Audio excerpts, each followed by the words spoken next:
sacrotuberous ligament. Then from the gluteal aponeurosis.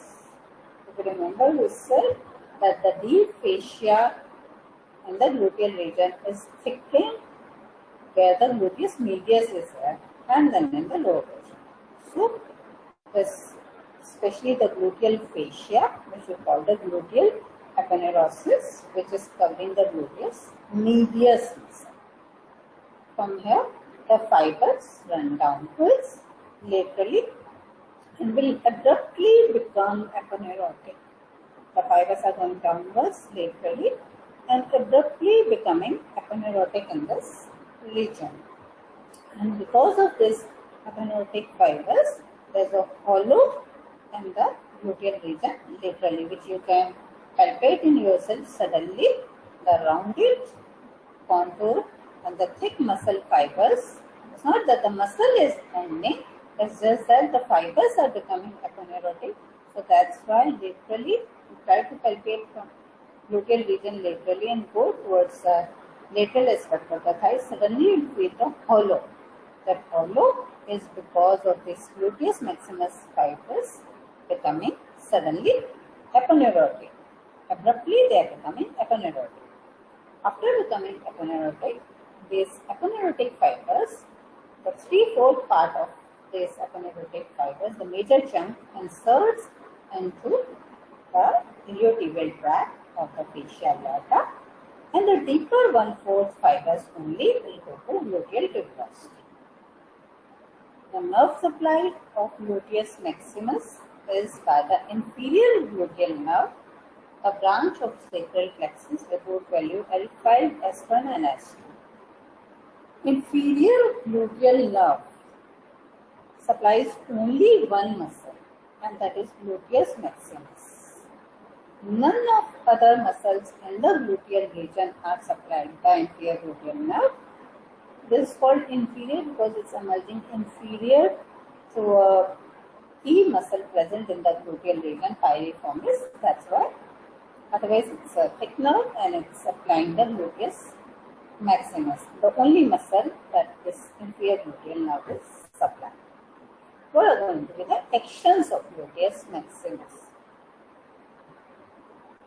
Along with the iliotibial tract, because of its insertion into the iliotibial tract, and tensor fascia lata also completely inserts into iliotibial tract, so it produces extension at the knee joint and the lateral rotation.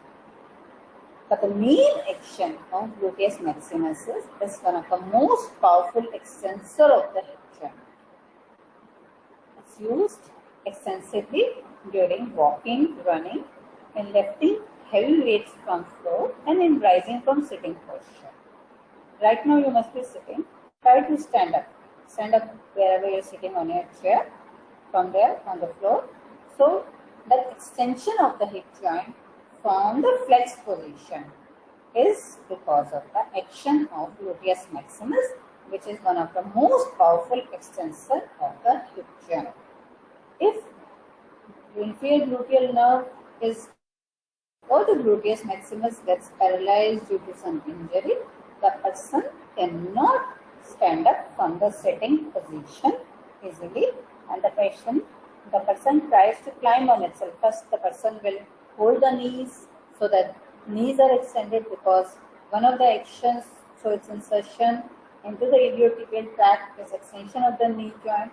Major portion of gluteus maximus is inserting into the iliotibial tract, and that is inserting into the knee joint. So extension of the knee, then holds the thigh and then stands erect.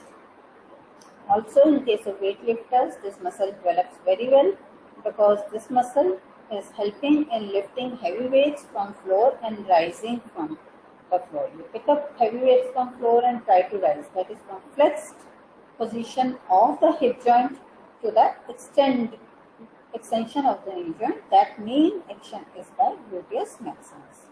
It's a very big muscle having attachment at various places in the pelvis, from the iliac crest, from the posterior gluteal line, roughened area behind it, posterior surface of the sacrum, coccyx. erector spinae group of muscles, deep fascia present in this region, sacrotuberous. So it has this extensive origin from the pelvis, sacrum, coccyx, pelvic bone. So because of this extensive attachment, it helps in stabilizing the pelvis on the thigh, because from pelvic bones, it's attaching ultimately to the thigh bone, that is femur, through the gluteal tuberosity and into the iliotibial tract. Gluteus maximus. Then deep to the gluteus maximus, once you cut the gluteus maximus, you will encounter another muscle, gluteus medius. You cannot see gluteus medius at all deep to gluteus maximus. What you can see is part of gluteus medius. Minimus is further at a deeper plane and is not visible out here. So once you cut through gluteus maximus muscle, one encounters the gluteus medius muscle after cutting. From where does gluteus medius arise? This is the iliac crest. This is the anterior superior iliac spine. This is the posterior superior iliac spine, the highest point of the iliac crest. This is the posterior gluteal line. So area behind this posterior gluteal line and the posterior gluteal line was giving attachment along with this portion of iliac crest to the gluteus maximus. Of course, there were other structures. Then there are two more gluteal lines present on the posterior surface of this hip bone in the ilium portion, an anterior gluteal line and inferior gluteal line. Anterior gluteal line starts around 2 to 3 centimeters behind the anterior superior iliac spine. It goes downwards and downwards and laterally, and it goes and reaches the region of greater sciatic notch. So area between this anterior gluteal line and the posterior gluteal line from the dorsal surface of the ilium is origin of gluteus medius muscle. This gluteus medius goes and inserts to the greater trochanter of femur on the lateral surface. This is an anterior view of the femur with the head, neck, greater trochanter, lesser trochanter not visible clearly, the two condyles, the medial and the lateral condyle. So onto the lateral surface of this greater trochanter, this gluteus medius is attached. As far as the gluteus minimus is concerned, this is visible only after cutting through the gluteus medius completely. It's at a deeper plane. It's not visible deep to the gluteus maximus. It's at a deeper plane, deeper than even gluteus medius. This arises from an area between anterior gluteal line and inferior gluteal line.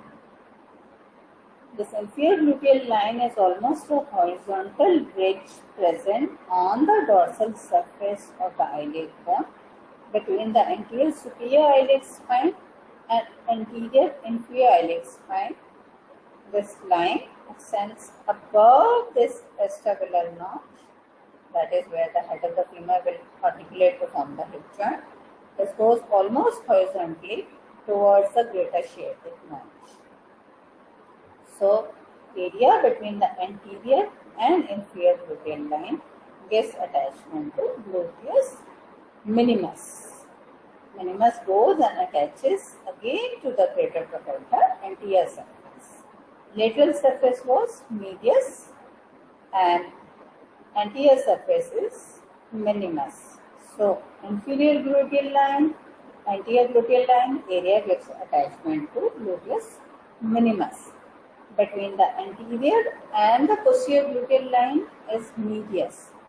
From the posterior gluteal line, which is almost vertical, an area behind it is maximus. If you see, areas on the iliac bone are not synonymous with the bulk of the muscle. Maximus has a smaller area of attachment on the iliac bone. It has other regions from which it's taking attachment.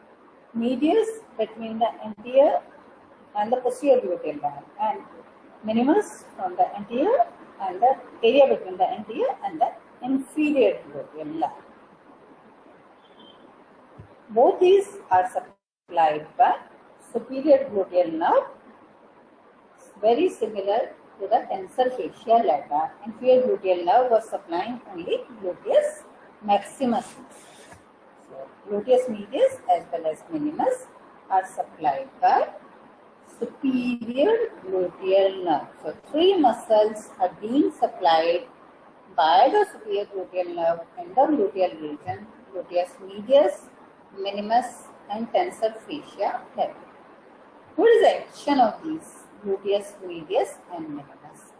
These are very powerful abductors of the thigh at the hip joint. You can stand up and try to move your limb laterally from the ground at the hip joint after raising it from the ground.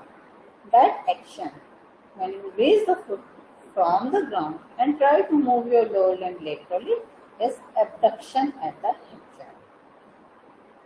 Anteriormost fibers of these muscles are medial rotators also.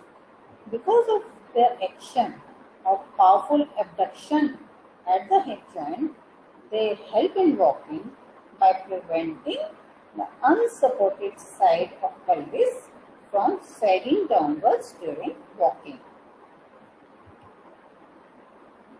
This is the attachment of gluteus minimus between anterior and the inferior gluteal line. Between anterior gluteal line is medius. Medius is going to the lateral surface of greater trochanter and minimus to the anterior surface. If this femur is articulating here, if you look at the direction of these fibers, when they contract, they are going to abduct, produce the abduction at the hip joint.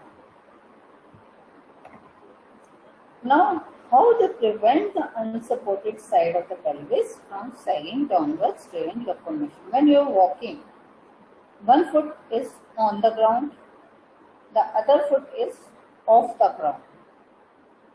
The foot which is off the ground or the unsupported side of the pelvis tends to sag down because of the gravity when you raise your foot, but that is prevented by the opposite side of abduction by the gluteus medius and minimus. Thereby, instead of pelvis sagging down, it gets raised. You can try it on yourself. You stand on, say, left foot and right foot is off the ground. You will notice when right foot is off the ground, is unsupported, that side of the pelvis rises. That means there is powerful abduction of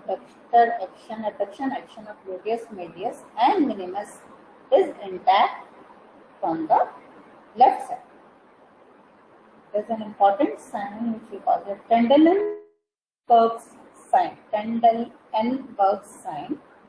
This becomes positive in paralysis of gluteus medius and minimus, that is when abductor mechanism of the hip joint is defective, or in case of congenital dislocation of the hip joint, or even in case of fracture neck of femur.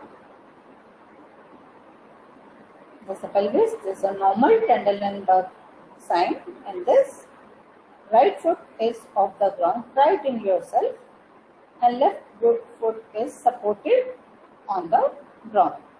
So, when right foot is raised, as in walking, this side of the pelvis is raised up because of this powerful action of abduction by gluteus medius and minimus. They abduct the pelvis and thereby raise the unsupported pelvis upwards. If these two muscles are paralyzed, that is, they cannot contract to raise the pelvis, so when the foot is off the ground, the unsupported side of the pelvis sags down under gravity. So this is positive Trendelenburg sign. One can examine the person to see the effectiveness of action of gluteus medius and minimus. So it's commonly seen in paralysis of gluteus medius and minimus, or when the superior gluteal nerve is damaged supplying these two muscles.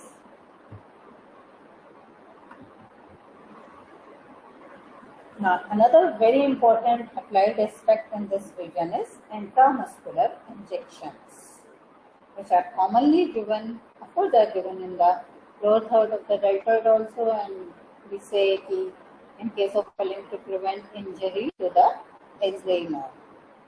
Now, quite commonly intramuscular injections are also given in the gluteal region. So, where exactly in the gluteal region they are supposed to be given?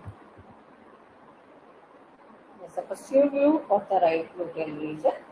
Very important structures are lying deep to the gluteus maximus, medius, etc. and the gluteal region, and they can get damaged. So, to prevent damage to the neurovascular structures, and more especially the very important nerve, sciatic nerve, which is more or less the continuation of sacral plexus, and which is supplying almost whole of the lower limb from gluteal region downwards, the back of the thigh and the leg and the foot, etc. So, to prevent damage to the sciatic nerve, which is the thickest nerve of the body, the intramuscular injections are given in the upper outer quadrant of the gluteal region. How do we find this? This point number 3 is the zone of intersection between the vertebrae and the horizontal plane between the posterior superior iliac spine.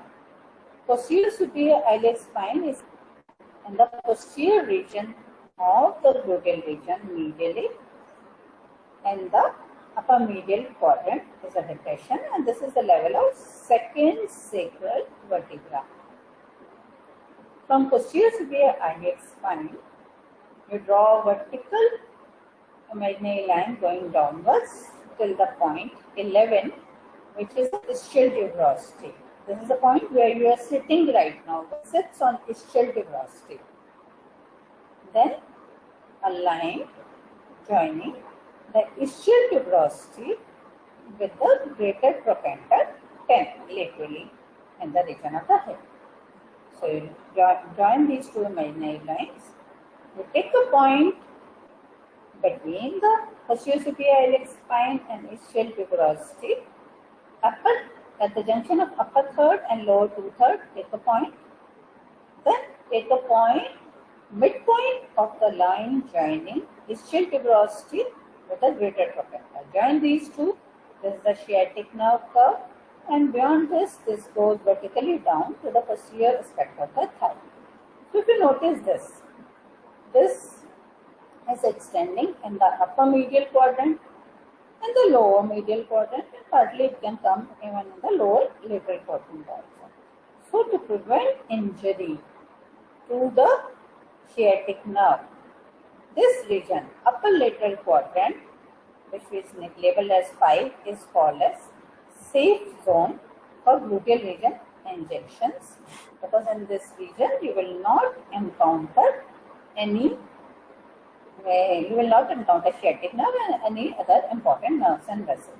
So you go laterally from the point number 4, that is posterior superior iliac spine, go towards the anterior superior iliac spine. So in this region over here, upper lateral quadrant is the safest region to give intramuscular injections in the gluteal region and to prevent injury to the neurovascular structures present in this region, more so especially the sciatic nerve. And this you can also notice over here, sudden hollow of the gluteus maximus becoming aponeurotic laterally. This gluteus maximus is going laterally, but the fibers are becoming aponeurotic, so you can notice this hollow also on this region. So this is the region for the intramuscular injections in the gluteal region.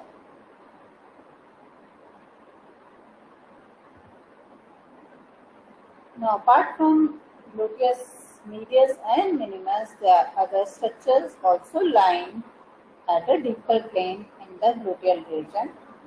Those muscles will be seen even in pelvis, But of course, you'll see the posterior aspect on the cover of gluteus maximus. One of these is the piriformis, the key muscle present in this region. Just below the gluteus minimus, this arises from the sacrum. There is the pelvis, anterior, ventral surface of the sacrum. Middle sacrum has 5 segments, so middle 3 segments, and this goes and attaches at the apex of the greater trochanter. It's called key muscle because certain structures will emerge above it, certain structure will emerge below it in the gluteal region.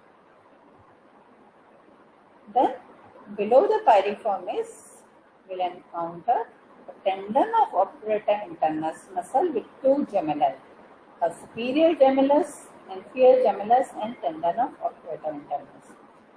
These are small muscles, superior gemellus, inferior gemellus, arising from the ischial spine and insert into the obturator internus tendon. This obturator internus tendon, it will go and insert into the greater trochanter. Its upper margin will give attachment to gemellus superior, lower margin to gemellus inferior.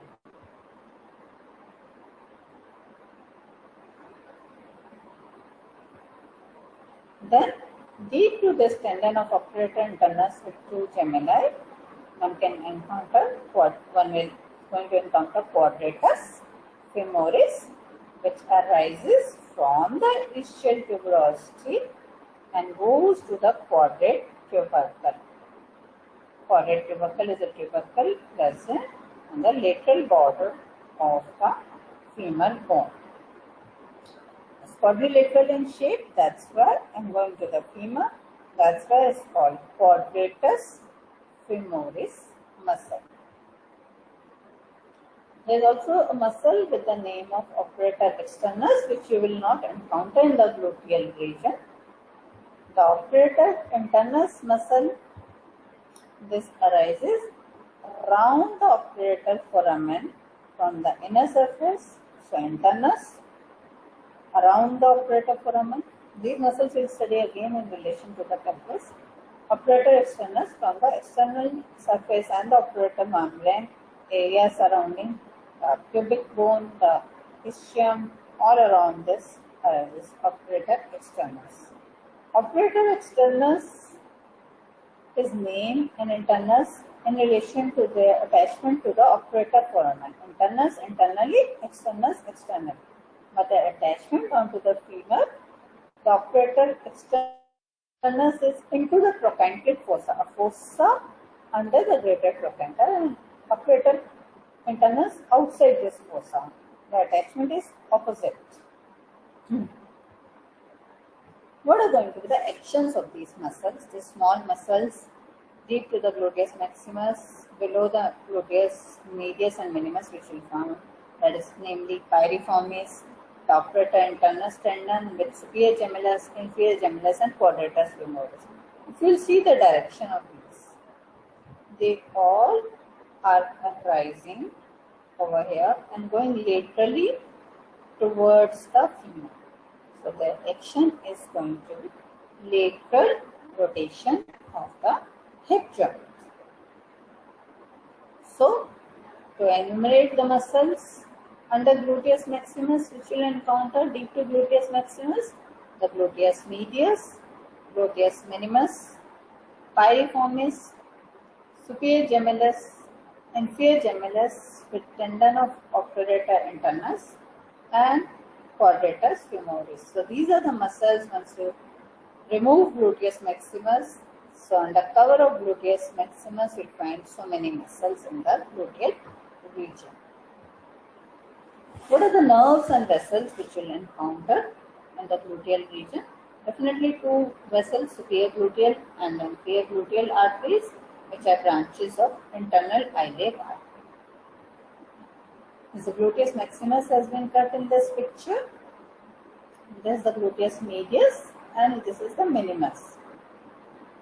This is the piriformis muscle, the tendon of obturator internus with 2 gemelli, and quadratus femoris.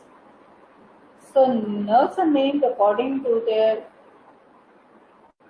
emergence above the piriformis or below the piriformis. Below the piriformis, the nerve emerging is inferior gluteal nerve, and this supplies the gluteus maximus from the undersurface. This is the only muscle which inferior gluteal nerve supplies. The superior gluteal nerve, it emerges above the piriformis. Both are branches of sacral plexus. This supplies the gluteus medius, it supplies the gluteus minimus, and it supplies the tensor fascia lata. So three muscles are being supplied by superior gluteal nerve. The nerve to quadratus femoris is again a separate branch from the sacral plexus, and so is the nerve to obturator internus. All these structures are emerging below the piriformis.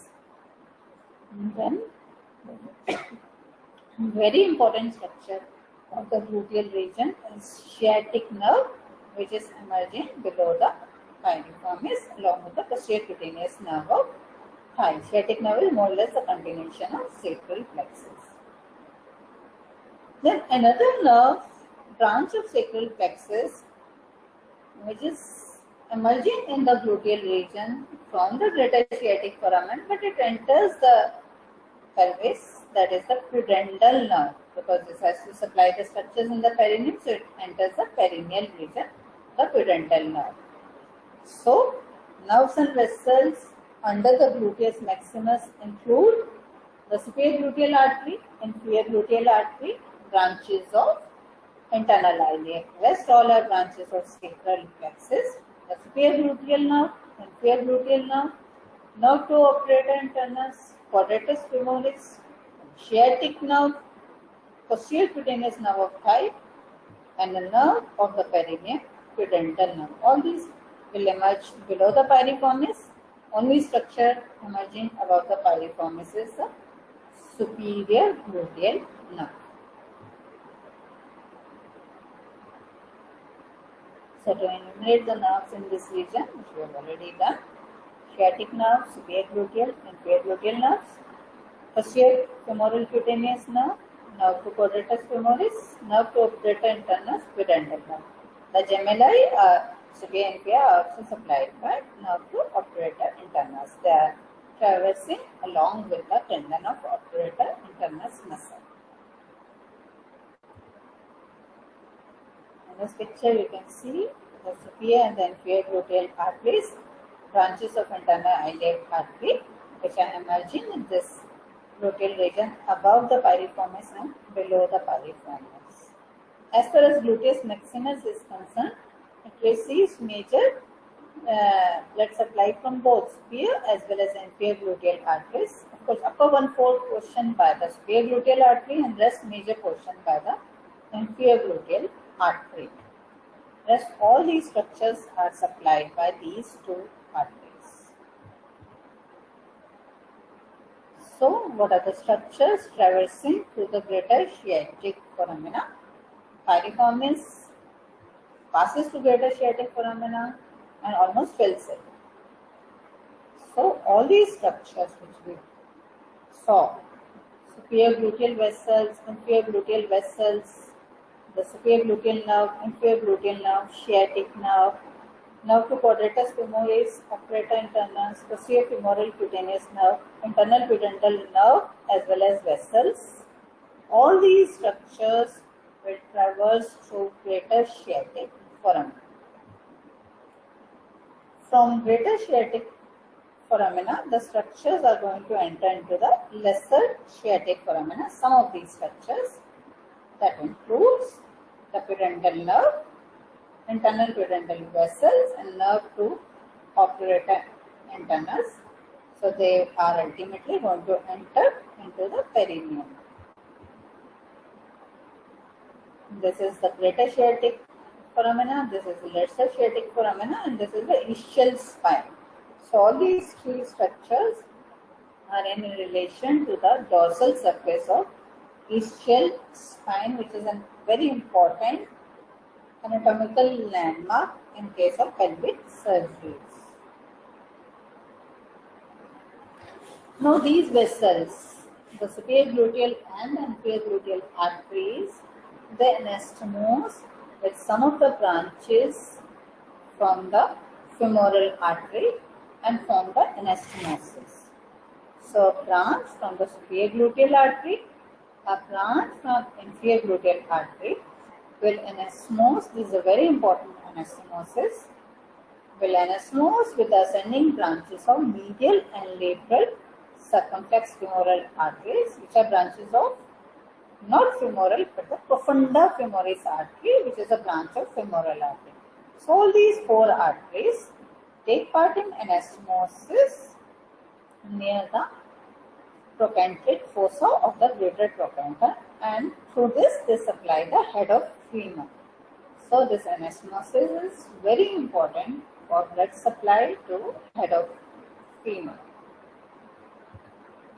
Another is anastomosis at the level of the lesser trochanter is branches from the medial and the lateral circumflex femoral arteries, a branch from inferior gluteal artery, and a branch from first perforating artery. First perforating artery, if you remember, profunda femoris artery gives many perforating branches. So its first perforating artery is an ascending branch, and all these anastomosis takes place at the level of lesser trochanter of the femur. So these two anastomosis are very important for blood supply to the upper part of the femur, which can get damaged during fractures of the femur. That's all for today. Thank you. Any questions you can ask. There's the posterior of the gluteal region. This picture is from Snell's. So in this you can see the iliac crest. This gluteus maximus has been cut. This medius has been cut. This is the minimus. The piriformis, procurator internus with two gemelli, and the structures emerging in this region. Any questions? You can